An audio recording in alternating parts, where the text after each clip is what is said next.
Hey there guys, we're taking a look at Call of Duty World War II running on the AMD Ryzen 5 5500U. Now the game is currently running at 720p with the lowest possible settings. It's at 720p because the performance is just not that great at 1080p. At 1080p we are getting noticeable dips into less than 30 FPS in the 1% lows. The averages in general were just struggling to even stay above 30. 720p was really the only way to get decent performance out of this game. And depending on what was happening in the game, you could get some really great performance. I mean, right now we're getting into the 70s of FPS, but there will be moments where things will drop down pretty dramatically here and there, and it's mostly just depending on where you're at. In the most demanding areas, it does go below 60. But those scenarios are really rare and far between. For the most part, you're actually going to get a pretty good experience here. And there will be certain situations where you can actually start to get into the hundreds of frame rates, so it really just depends on what's going on. Here you can see it just drops down a little bit, so the performance isn't going to be the most consistent, but it is going to be very playable. One thing I do have to point out though is that we do take a pretty noticeable visual hit. The textures on the walls and really just anything that you look at is going to look pretty bad. As you can see here, the walls are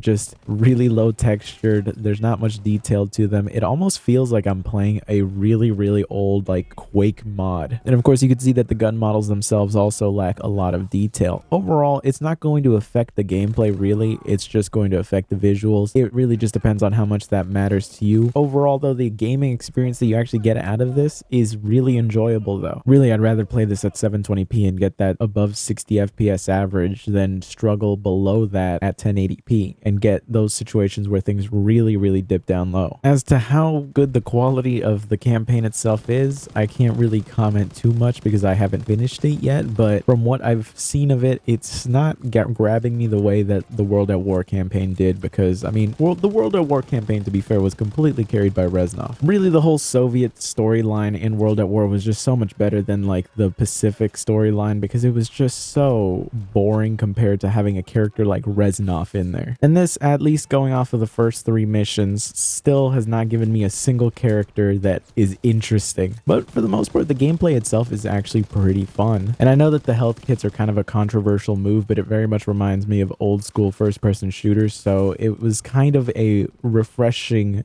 change of pace compared to how things are nowadays, where it's just like you get shot, hide behind cover for a couple of seconds, and then you're good to go. So whether or not this game is your cup of tea, you can at least know that it will run well on this system. Anyways, I hope you guys found this video useful. If you did, be sure to subscribe and join the Discord down below, and I will see you guys next time.